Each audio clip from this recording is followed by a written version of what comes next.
I'm Patricia Van Skyke, Director of the Lloyd Library Museum. I'd like to welcome you to tonight's program, Cultivating Victorian Womanhood, Botany, Domesticity, and Healthy Households. I just have to say, I am really excited about tonight's program. This is our final program in the series to accompany our exhibition, Welcome to My Jungle Indoor Plants. The fervor over indoor plants escalated during the Victorian era. The splashy sculptural plants that are depicted in our exhibition, adorning Victorian households, were the result of mid-19th century commerce and exploitation, but also the cult of domesticity, dictating that women's place was in the home. Women were charged with keeping members of their household healthy and morally upright, a task accomplished with the help of houseplants.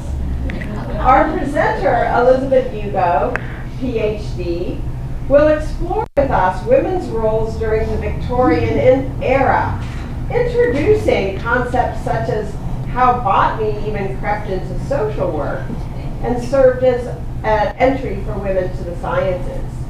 Elizabeth is an award-winning journalist, bioethicist, and adjunct professor at Fordham University.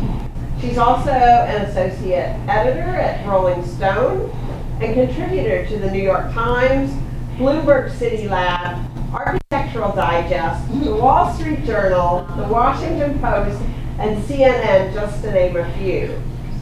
Very importantly to us, she was our 2023 Curtis Gates Lloyd Fellow. Please join me as we warmly welcome back Elizabeth Yuko. Thank you. Hello, thank you so much, Patricia, for the lovely welcome. That was so nice. It's really nice to be back at the Lloyd Library. I absolutely loved doing the fellowship here in 2023, and some of the material I'll be presenting tonight I initially came across during the fellowship, so it all comes together. I was very excited when they announced the topic of this exhibition that's ending, just because it's a topic that I've come across in various forms throughout my research, and I'm excited to talk to you a little bit about cultivating Victorian womanhood. So, just to start off with an image, this is a lady during the Victorian era, a wealthy lady, let's say, in a parlor with some very tall ceilings. You'll notice some familiar looking plants, including some parlor palms. You'll notice a parlor table and a candlestick, and they were maximalists in the Victorian age. As a maximalist myself, I appreciate that. And we're hoping to welcome you today to our Victorian parlor with a little setup here with some plants and other accessories. So this was just I just like the picture, honestly. And I like that she was relaxed, because that's by and large not what women of any era were doing, was relaxing. Maybe the wealthier ones, but not necessarily all of them. Just as a quick fact in the beginning, generally speaking, the Victorian era refers to, not surprisingly, the period that Queen Victoria was the ruler of England, roughly from 1837 to 1901. But strictly speaking, it's not necessarily, as a design or architectural era, it's not like she died in 1901 and then Victorian style went out of fashion overnight. Things take a while to die down, and you could really see the type of homes and decor well into the 1910s. So, but this is kind of the general time period we're going to be talking about. But before the Victorian era, just to give a little bit of background, part of the era of exploration involved plants and botany, and a lot of the times these explorers would hire a botanist to come with them on their exhibitions, and they would sketch plants and in some cases bring them back to England or France or whatever other usually colonial country they belong to, and then eventually some of those plants made it to the United States. So they were, yes, primarily European explorers who traveled to parts of Asia, Africa, and South America and brought back specimens. So that's how we ended up with things like palm trees in a parlor in New York City or London. Some specifically went in search of new plants. As we moved closer into the Victorian era, plants were a big business. Much like, if you visit a greenhouse today, you could end up dropping a lot of cash in one afternoon. And that was the case back then too. And because plants were a status symbol, that was, it was a commodity. It was something people wanted. And yes, the goal of this was to give wealthy people something to keep in their homes, which we'll be talking about. I just would like to highlight one pre-Victorian woman named Jean Barré. I'm assuming, I don't speak French, but as you could tell by her name, she is French, because you could really be no other nationality with that name. I'll explain her outfit in a moment. She was an herbalist. She came from a working class family. And in addition to being an herbalist who primarily focused on herbal remedies and medicinal botany, she also was the housekeeper for a male botanist. And the male botanist was asked to join a 1766 expedition, and he wanted to bring Jean with him. Unfortunately, women were not permitted on these expeditions, and so this is how she apparently dressed. She dressed up as a man and passed as a man for 2 years. I mean, the outfit looks like something I would wear on my day off with striped pajamas. Maybe I'd skip the cummerbund, but like a nice cardigan and a babushka type thing. But that's how you pass for a man in the 18th century, I guess. While they were on their voyage, Jean and the other botanist collected more than 6,000 plant specimens, which is quite a bit. Not surprisingly, she was not credited for her work, and really her involvement has only been recognized the past few years. But she was the first woman to circumnavigate the globe. So that's pretty impressive. So this is just an early woman involved in botany. Okay, so botany, at least in Europe in the 18th and 19th century, was inherently colonial, as we talked about before. It was about bringing these exotic plants from the edges of various empires, and it was a way of conquering these places. They were considered trophies of imperialism that you could have at home, and gardening or having houseplants was seen as a way of domesticating these trophies and participating in colonialism and imperialism from the comfort of your own home. So it was especially, and more so in England than in the United States, since we were a colony first. This was a big part of the fascination with botany, was just being a part of the whole idea of the British Empire and having a piece of that in your own home. And yes, the houseplants that were used to decorate upper class homes were a representation of the global North's dominance over more tropical parts of the world. So moving on to the era we came to talk about, the Victorians. As Patricia mentioned, Victorians love plants. And one of the big reasons why so many plants made it back in one piece to Europe and then eventually to the United States is a tool called a Wardian case. Now, I put Ian because when you're looking at the literature of the day, sometimes it's referred to a ward case, sometimes a Wardian case. So I just put them both. They take various forms. So this is the type of Wardian case, an early version, that would be used more for the transportation. So these would have been stacked in ships carefully, and it acted like a small portable greenhouse where there was a little microclimate, so the tropical plants would be able to survive the trip. And then it didn't take long for these boxes themselves to become popular fixtures in Victorian parlors, conservatories, and drawing rooms. And this was invented by Dr. Ward in 1929. There are other versions of Wardian cases, like the one over there on your right. Yeah, they're basically like mini greenhouses. And then there's some that are teeny tiny, like this one, or the one on there. So you could really, they came in all different shapes and sizes. Here's some other examples of ones people had in their homes. These would not have been used to transport plants.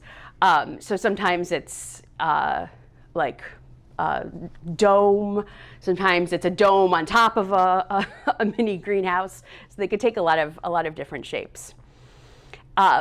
Plants were a display of status and a display of wealth. So this might look a little bit busy, but this was a wealthy family demonstrating that they had money. When you had not one, but multiple parlor palms, you had some type of garland wrapped around the columns, draped across the top.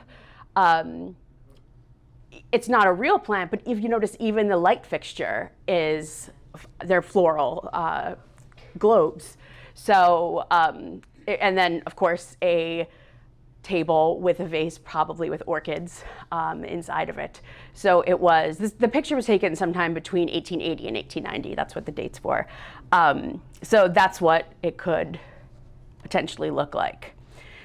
So I'm not a plant expert, so I don't have a ton of information about the plants themselves, but I wanted to highlight a few plants that were especially popular, starting with palms. Parlor palms, which you see there and in the other picture there, they were easy to grow indoors and in dim light. And even with the fumes from gas lighting, they still managed to survive. And the Victorians loved heavy draperies, blocking out the sun, dark interiors, and these plants still managed to survive in pots. So they were a popular choice. They also really looked exotic because, palm trees, even now, we associate with warm climates. They were, of course, a status symbol, and they made you at least appear well-traveled. Even if you didn't get it yourself, it at least has that air of sophistication. Palms were also used in public spaces to make them feel fancier. This is a picture from 1907 of the palm court at the Plaza Hotel in New York City. You could see just very tall ceilings, that beautiful glass dome at the top, and palm trees. So this was supposed to be a place to see and be seen and socialize with other fellow elite people, and do so under palms. And this is a picture from a wedding from 1897, and as you could see, they just went to town. They put out a call to the neighborhood, anyone with potted palms, bring them over. And then they just lined them up. So I'm assuming this is in a conservatory part of the house, so it was also where plants lived. But yeah, that's a nice picture. Ferns were also very popular. That's a hard word. Pteridumania is the basically fernomania, the craze that surrounded ferns specifically. And unlike some of the more tropical plants, you could actually go hunting for ferns if you lived in certain parts of England, the United States. So there was, it was popular to go hunting ferns, collecting them, pressing them, putting them in scrapbooks. I, at one point, opened an antique book and saw an ancient fern pop out that someone used as a bookmark. That was very cool. Also, drawing and painting ferns was popular. They have various associations with folklore that I'm not very well versed on, but they are associated with magic, fairies, and for some reason, female sexuality. So that made them a little bit daring too, because, you know, you were going to collect ferns, but dangerous ones, because everyone's terrified of female sexuality. There are many things that contributed to the popularity of ferns, but one of them is that basically a rich guy who had a greenhouse and wanted people to come see his ferns started a rumor that collecting ferns was a sign of intelligence and that it could improve your virility and your mental health.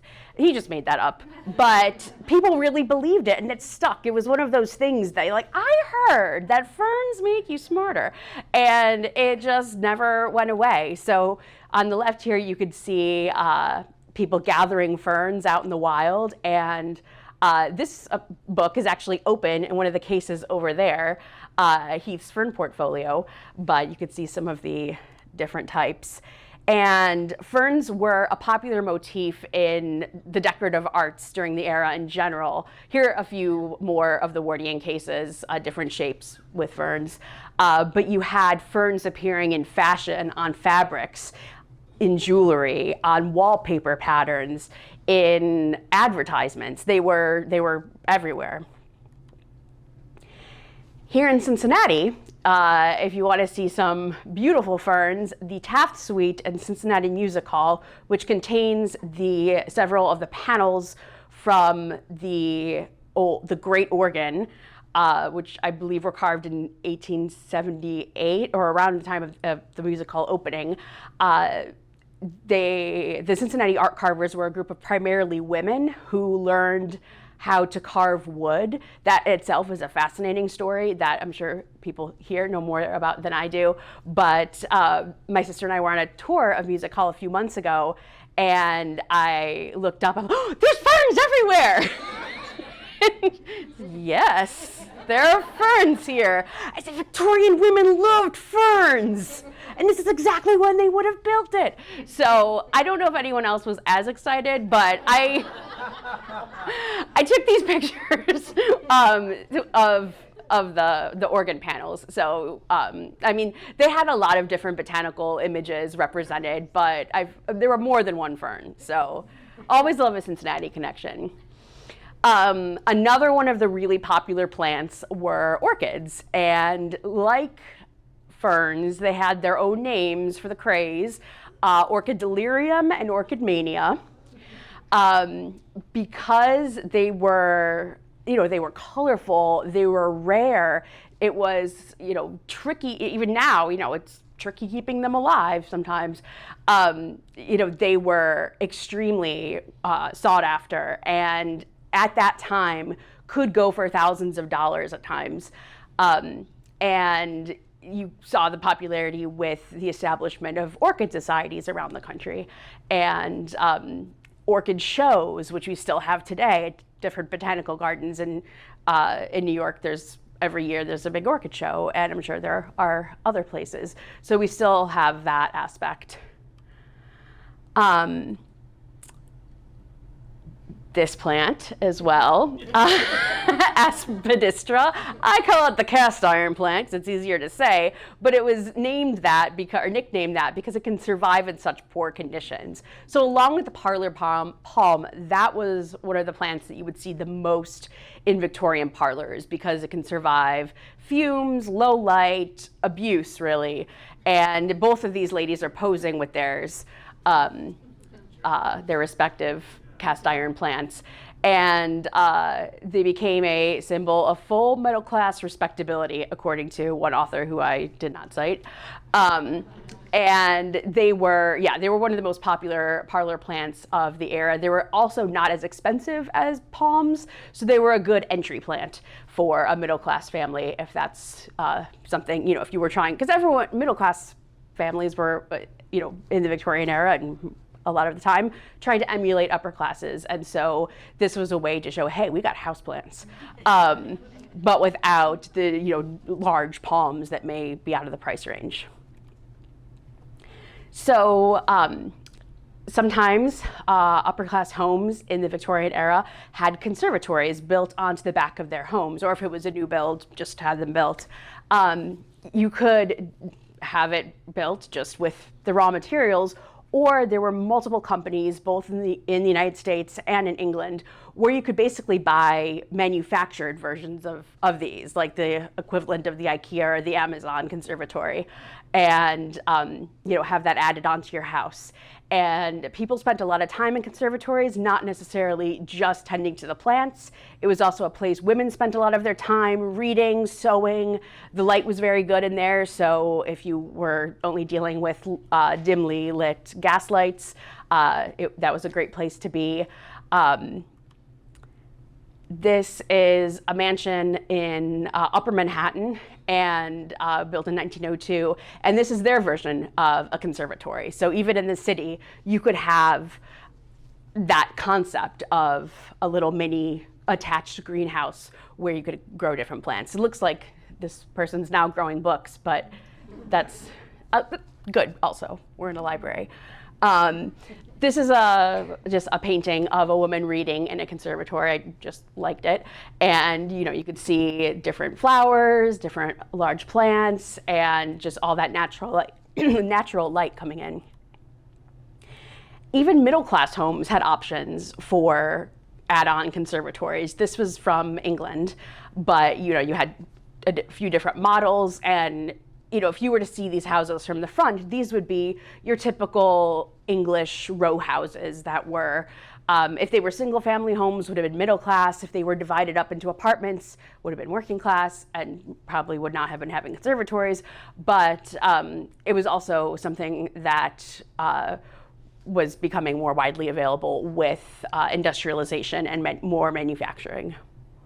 Back to Cincinnati, at the Centennial Exposition of 1888, there was a whole horticultural hall, which I believe if you're staring at Music Hall, it's the one on the left, I want to say. Someone else probably knows that better. It is? Yeah, okay. It's on the left. Thank you. So this is just a peek inside what that would have looked like.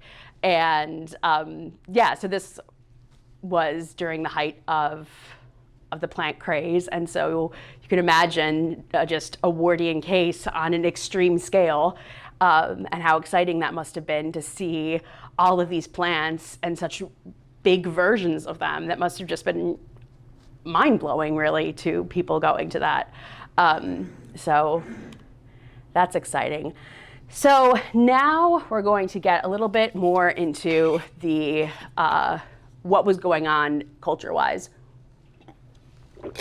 in the Victorian era. So something called the separate spheres basically dictated Victorian society. And that basically was that a woman's place is in the home. She is in charge of her children. She is in charge of, her children, including her husband, and managing a household and keeping everyone healthy and moral. And that was her domain, was the home. And men, their domain was literally anywhere else, anywhere they wanted to go, anywhere. Public, that was, areas so vast he needs binoculars to see them. The world was their oyster, really. And so as we talk about houseplants, we're doing that within thinking of a woman's place being within the home. So botany, the unforbidden science. I didn't come up with that, I wish I did, but it was in a book. I'll show that in a second. So people thought that women's brains weren't capable of doing math or harder types of science. And so botany emerged as a safer, gentler science that was a little bit more acceptable for women. Because, you see, women are delicate, like flowers and plants. And so it makes sense that if we were going to study something, we would study something delicate like ourselves. Have they ever seen a cactus, though? Also, women have smaller fingers. We are dainty. These are all real reasons. I'm not making these up. And because plants are delicate and some of them require, dexterity, smaller fingers come in handy. And flowers and floral prints were fashionable, wallpapers, other fabrics, and women love fashion, so, that's another reason. Also, women received flowers as gifts, so we had access to flowers because our gentlemen callers or whoever else were giving us flowers, so why not study them? And flowers and plants require care, and women, were put on this earth, according to Victorians, to care for other people, and now plants. So that is another reason why botany was seen as acceptable for women. And also, a lot of women who studied botany also drew these illustrations. There are some of the books all over here were written by women and illustrated by women, and that was a really important part of botany because there were no photographs. And so if you wanted to see what a particular plant or flower looked like, you'd have to look it up in a book, and someone would have to draw that. So, and because women are artistic and dainty, that's another aspect of why we excelled at botany. Oh, and gardening was as close to sanctioned scientific work as women could get easily. So you don't really think of gardening necessarily as doing scientific experimentation, but really that's what you're doing. And so that was a way to learn about the environment and nature in a way that was acceptable. And also, women were thought to have a natural affinity for botany because it's stuff they already know about. So women would, not necessarily in upper class families, but middle and working class, possibly would be gardening to grow fruits, vegetables, or herbs for cooking. And women are the ones who do the cooking, and they have to be knowledgeable about plants, so we know what's poisonous, what's edible, what's nutritious. So we have that knowledge coming in. Also, medicine, again, women are caregivers and housekeepers, and so we already, a lot of times would have had some baseline knowledge of medicinal plants and botanical remedies. So that's another plus. A lot of women were also involved with things to do with textiles, whether that was weaving, dyeing, or just sewing. We had that connection as well.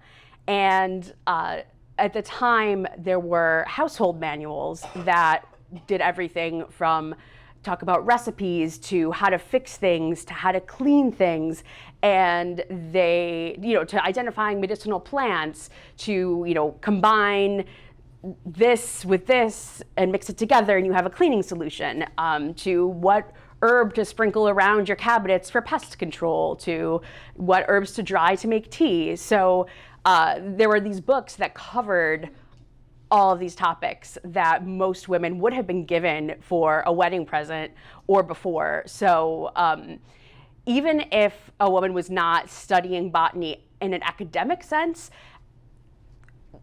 they had some type of background. And so that is these are some of the other reasons why it was seen as kind of acceptable for women, because it wasn't that much of a leap from the kitchen to studying a book about botany. And so if we're focusing on upper class women of the Victorian era, they had more leisure time and recreation time than lower classes and needed something to fill that time. And so botany was as good of a hobby as any. And literacy rates at the time were improving. So there were many books on botany, many of which are in this wonderful library and some on display. And so if they were able to get their hands on these books, they could read them and learn on their own. So it's not necessarily that they need to be in a lab with chemistry equipment. If you're learning about botany, you could look through a book and memorize the Latin names, the taxonomy, what these plants look like. It was kind of an independent study. And also upper class women during the Victorian era were more likely to be college educated than previous generations of even wealthy women. I mean, it wasn't a huge percentage, but it was still more than before. It was also an acceptable way for upper-class women to spend time outdoors, which is something we take for granted, but that was seen as masculine and sweaty, and you don't want to exert too much energy or force when you're outside. And if you're just strolling around a garden smelling the roses, you could be very dainty and not break a sweat and still be feminine, and but still be able to spend time outdoors and get some exercise so you're not inside all the time. So that was part of the appeal. And also, if you were rich, you could have a servant actually do the dirty work, and you could just kind of be the purveyor of your garden and show it off, show people who come to your house, take people on tours, sit in the conservatory, and reap the benefits, but not have to actually necessarily do the work. Those wouldn't have been botanists. Those would have been people enjoying the plants. And also you had this shift to aesthetic gardens. So gardens that weren't just for food, because a lot of people were gardening, and a lot of middle and working class families had gardens, but they were more for survival than they were for look at the pretty flowers. We talked about some of these before, but as women, there were a bunch of things you could do if you were involved or interested in botany. One being planting exotic plants in your backyard or conservatory, keeping a small garden, whether that was a flower garden, an herb garden, a small vegetable garden. You could care for houseplants and take care of them and make them thrive. You can keep flowers or plants in a window box. We'll talk about that in a little bit.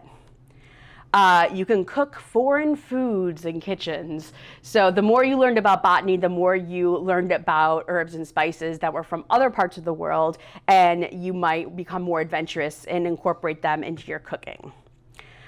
You could read botanical and travel literature. So you could read about diaries from these expeditions and learn about what it was like to discover these plants and look at illustrations of them.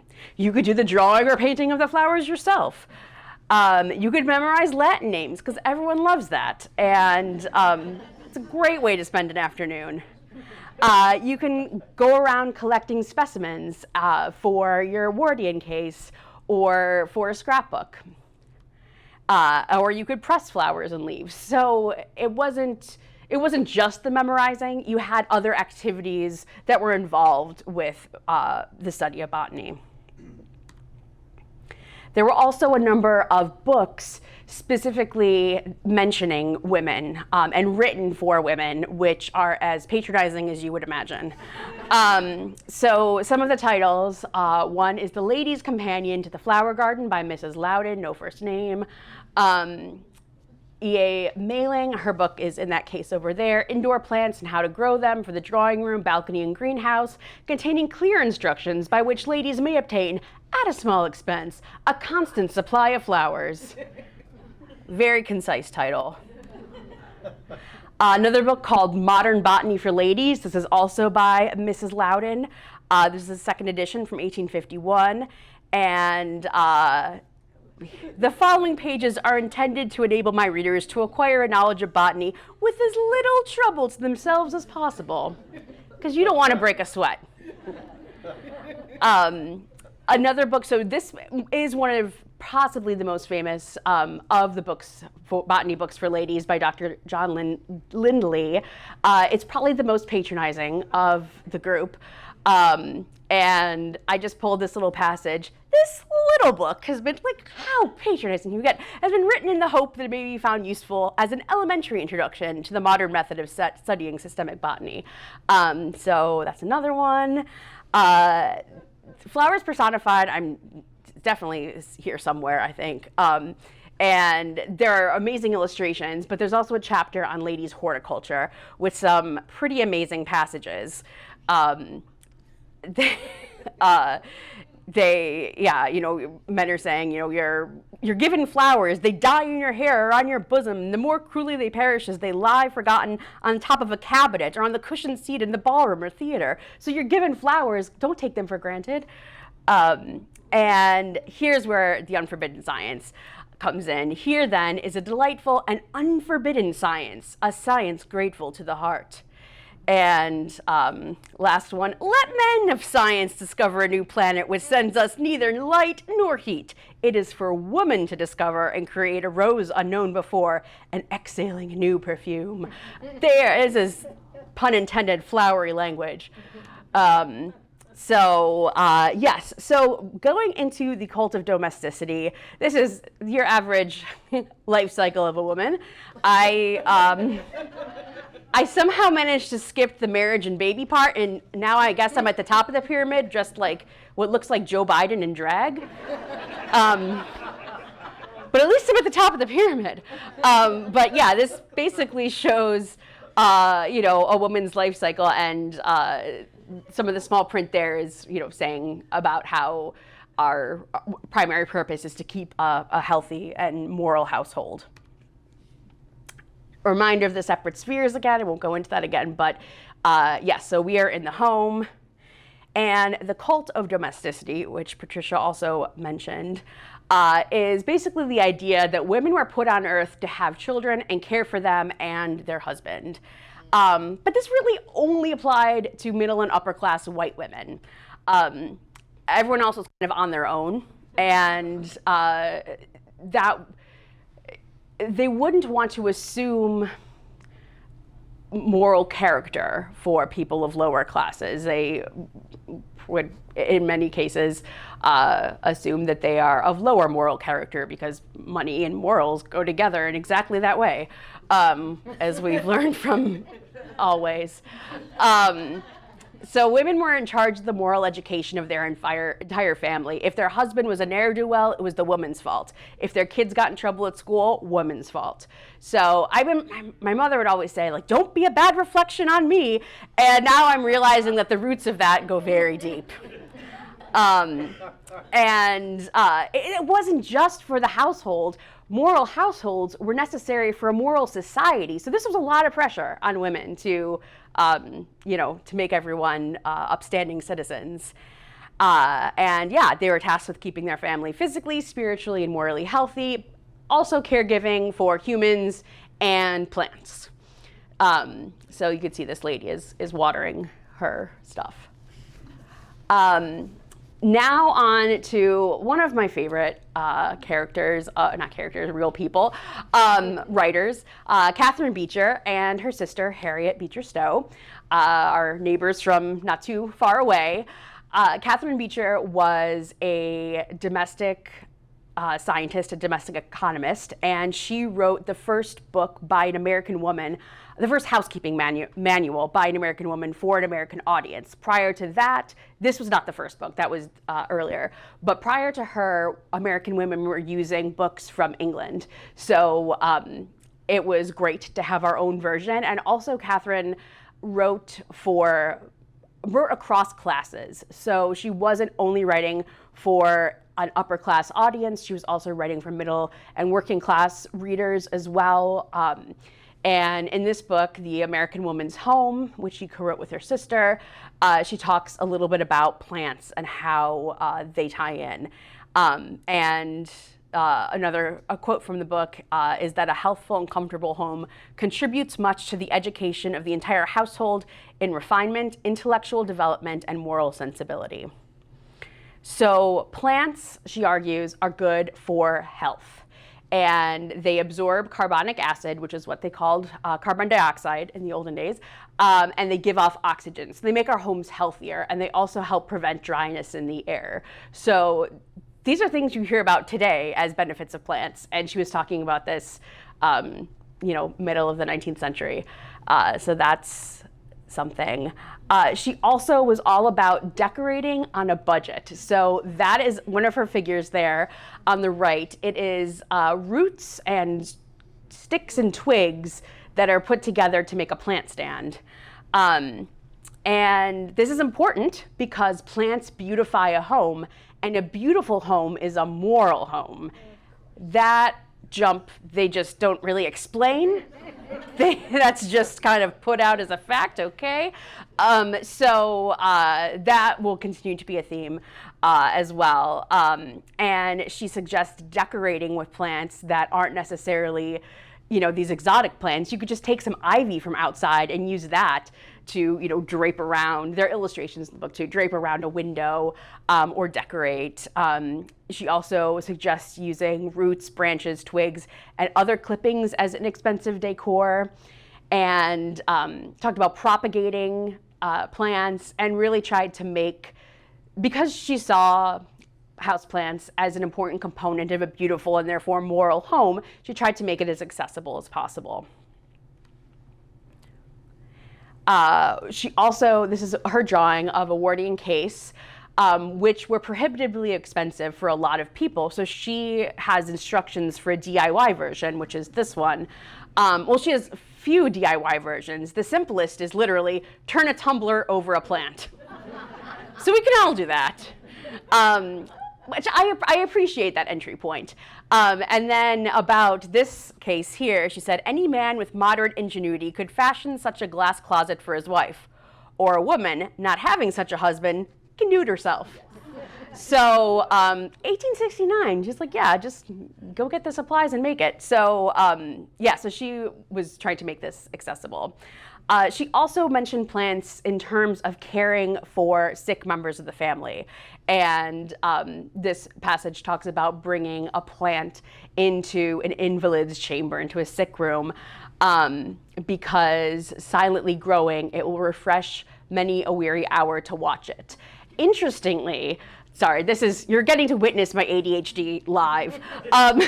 There's a book upstairs in the collection here that is not by Catherine Beecher, but talks about different flowers for various social occasions. And one of them has a section on what not to bring to someone's sick bed. And flowers that wilt and can die should not be brought into someone's sick room, because you don't want that person watching something die in front of their eyes when their own life might be in peril. But yeah, so it was brought in to cheer people up, but don't have them watch something die. Interestingly, another member of the Beecher family has also weighed in on women and flowers, Henry Ward Beecher.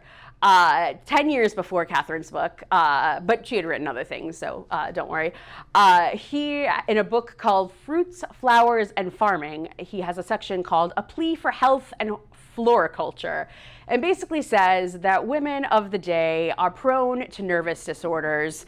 And when we were younger, we spent a lot of time outdoors, and we had comparatively few disorders as we did at this time. And he argues later after this that by spending time outside gardening, that makes us healthier and more vivacious, and we'll have fewer complaints. So yeah, so another member of the family talking about women and flowers. So moral botany was the idea that you could teach people how to become better people through flowers and plants. And Victorian reformers, both in England and in the United States and major cities, used to have programs where they would go into slum and tenement areas and teach and guide lower and working class people in the ways of the plant. And so it was thought that if you give them a small plant to care for, it teaches them patience and persistence and virtues like that. Again, very patronizing. This is, reformers meant well for the most part, but sometimes their methods, looking back now, were a little, just assuming that people who lived in these areas were not moral people. So you had to teach, they didn't know patience on their own. You had to teach them like a child, like a kindergartner you give a little bean to and plant. So kind of a similar situation to that. Also notable because women were allowed to go in public if they were making other people moral. So that's when our leash was extended a little bit. And there was also this idea that for some reason, poor people living in crowded slums and tenements were less moral than poor people living in rural areas. So that it was a more pure lifestyle. They weren't asking, that's not my idea, but one of the ideas was bringing plants and flowers could help them feel like they're in the country and could maybe help them become more moral by making their tenement feel more rural, I guess. Yeah, they had some ideas. Window boxes, like the ones here, were one of the ways that they did this type of outreach. Victorian reformers encouraged people to have window boxes, especially because a lot of them didn't have space for in-ground gardens or wouldn't be able to care for a houseplant or afford to have a houseplant. This was possible even in a tenement if, you had a window that looked out to ideally more than just another building or an alley. Again, a beautiful home is a moral home, so by putting this window box in full of plants, it is helping the family become more moral. And also there's the idea that the window box acted like a primitive air purifier, so because plants are supposed to clean the air, it cleans the air as it's flowing in and out of the apartment. That was another one of their ideas. One of the ways this was organized was through ladies' fruit and flower missions. This is an illustration of a tent hospital on the Upper West Side, I want to say, of Manhattan in 1880. Honestly, it reminds me of COVID days when they were putting us in tent hospitals, a little weird. But as you can see, these women are bringing floral arrangements to these very sick people. This is from an article in the Pacific Rural Press, which explains what a fruit and flower mission is. Basically, it was a group of women who brought plants and fruits and flowers to sick and poor people. They visited hospitals, asylums, tenements, anywhere where there were a lot of people that were thought of as unfortunate. So that is a picture of Bellevue Hospital, also in New York City. This, of all of the articles I found, this one's a trip. It was in the New York Times in 1879. Flowers for the poorest, ladies of the flower mission at work, Bottle Alley, Nixon's Yard, and Rag Pickers Row, scenes and incidents attending the distribution of flowers among squalid tenements. There are two passages from the article there. And then that's an image of Rag Pickers Row, which it was exactly what it sounds like. People would pick rags, go through the garbage, pick rags off the street, and then sell them to other people as a way of earning an income. And Bottle Alley was exactly what it sounds like, people collecting bottles. Nixon's Yard, I'm not sure where that was. These are all places in Lower Manhattan. I'm not sure where Nixon's Yard was, but I know it was a population of African Americans. The journalists took it upon themselves to write phonetically.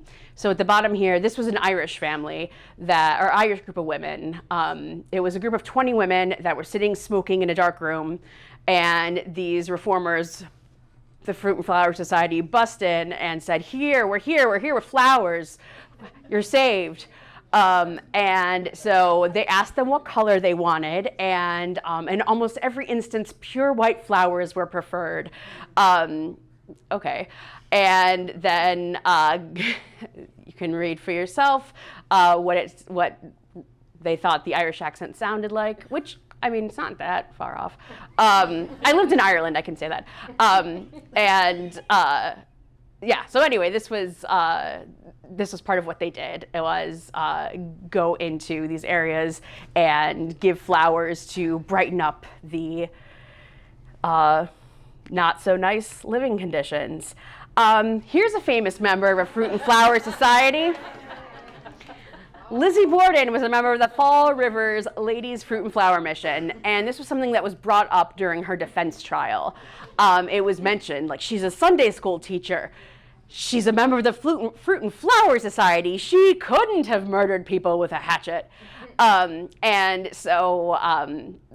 it just kind of shows the what was thought of women who were involved with flowers. You know, these were very holy, pious women who could not commit murder, for sure.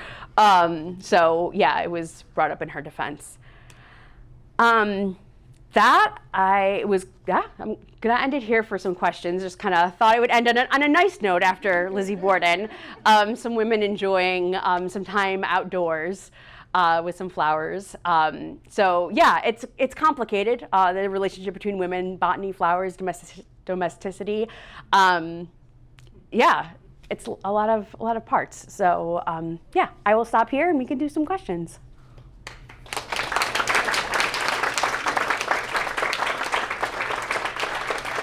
Thank you.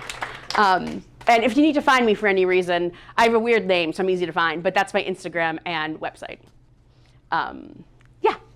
In your studies, did you learn anything about how the flowers and plants were distributed? Was there a plant store, a chap with a cart who walked down the street, come and get your plants? How were they sold? For the upper classes, they had dealers. So the dealers would work with these expeditions and they would say, I've got orchids coming back, or whatever. And they would arrange the sales. But that's only one example. I don't know how middle class families got plants, for example, if that was something that would be available. It sounds like something that would probably be in a Victorian department store as they became more affordable. But that's just a guess.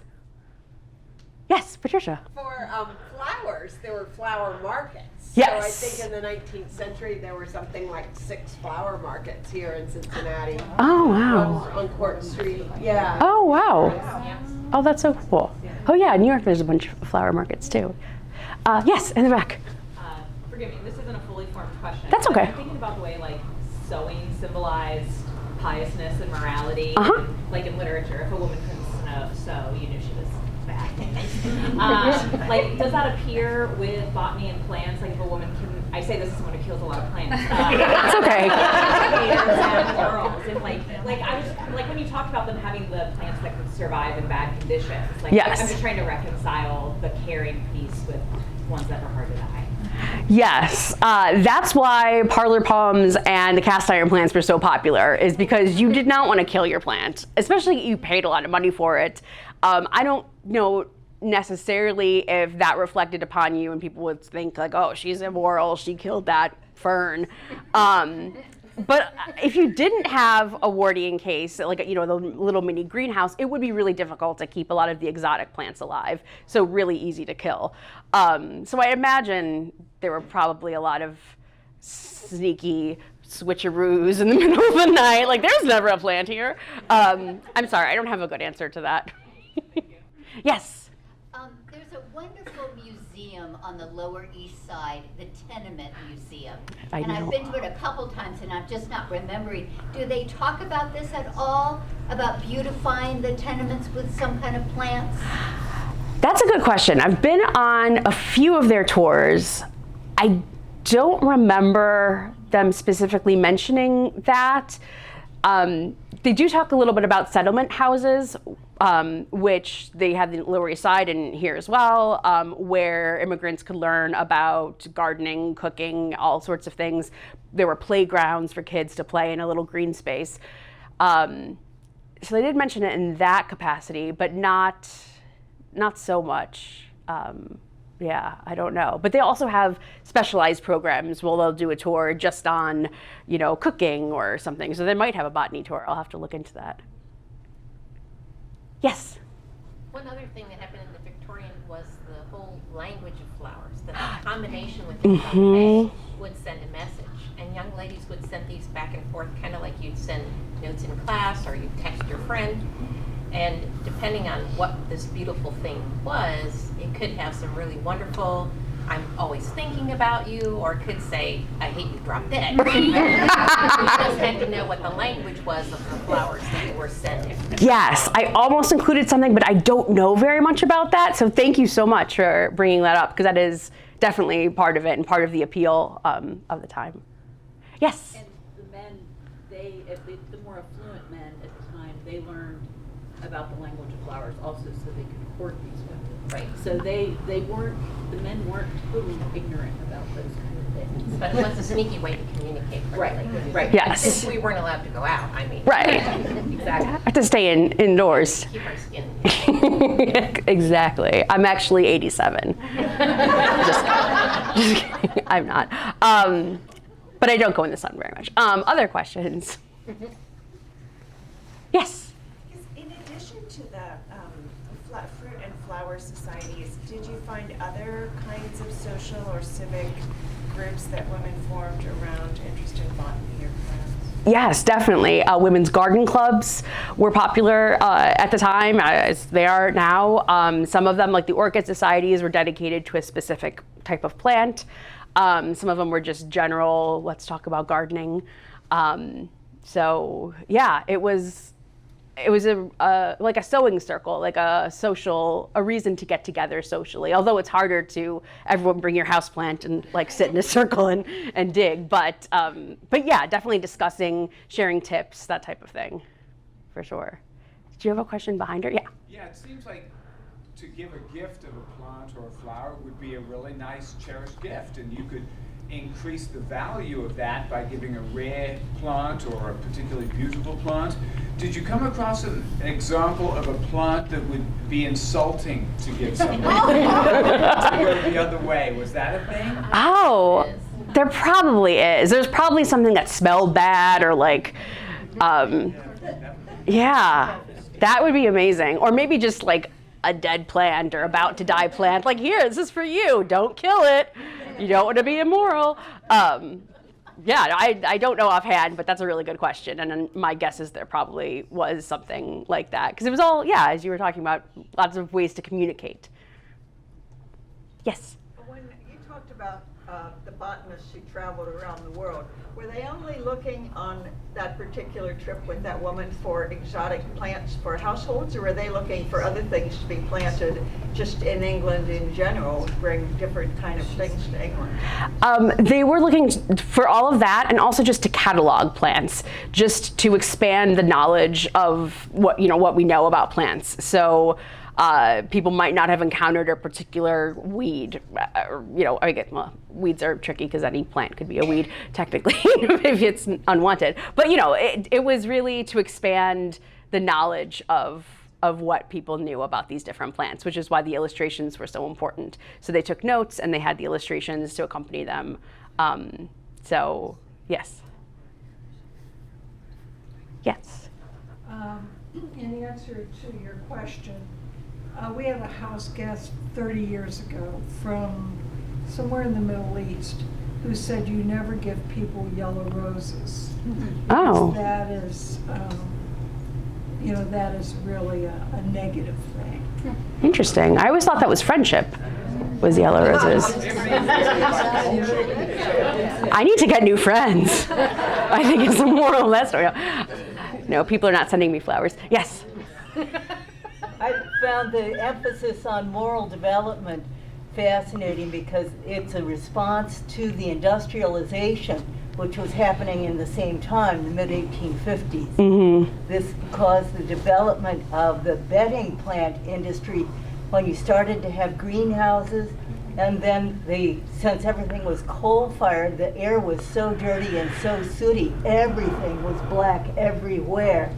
And then it became a big thing to do civic improvement by planting bedding plants solidly throughout all your parks and making the parks morally improving. Yes. As an ethicist, that part just, I don't know, I latch on to that. It's just such an interesting concept of moral improvement. So, was there someone in the back? Yeah. So, some of these society get-togethers, did they try to form new varieties of plants like you hear more today, or is it more just about learning about the plant themselves and the role? I think it depended who was actually a member, because there definitely were some women botanists of this time who specialized in cross-pollination and creating different varieties. I don't know if that was necessarily a group activity, but certainly if she was part of a group, she probably would have shared her findings, I guess. I think we're good. back here. Thank you. Oh, okay. I'll stay. Thank you so much. No Elizabeth. problem. Thank That you. was just wonderful, and I'm sure there's more than a few gardeners in the audience as well. And in my case, just remember my grandmothers were both big gardeners and sort of that era, or at least were raised in that era. And you know, some of this was really resonating. It's really fascinating perspective. So thank you so much. No problem. I want to thank all of you for joining us tonight as well. This exhibition is only open for 2 more days, so if you want to bring people back or take another look, and it was so fun to hear Elizabeth talk about things that we explore in the exhibition, like the ferns and the Wardian case. So again, 2 more days, you have to see it, but have no fear, in 2 weeks we're opening a new exhibition, and that's the enduring impact of the African plant diaspora. And that is a look at plants that came from Africa to the Americas and the knowledge of those plants with enslaved people and those legacies that live on today. That's April 25th that opens. The opening is free, open to the public, no registration required, and if you've ever been to any of our openings, you know they're a lot of fun. The next day, there is an all-day symposium with experts from across the country coming to talk on this topic. That symposium is also free, but it does require registration, and we're already about 3/4 of the way full for that. So if you're interested in that, you also don't have to stay all day. If you go to our website, there is a lineup of the programs, but I encourage you to go ahead and sign up for that. Programs like these are supported by members of the Lloyd Library, and I see many members and donors in the audience. Thank you so much. If you're not a member, I encourage you to join, and you can do it in person, you can do it or online through our website. We hope to see you again. Thanks. Thank you.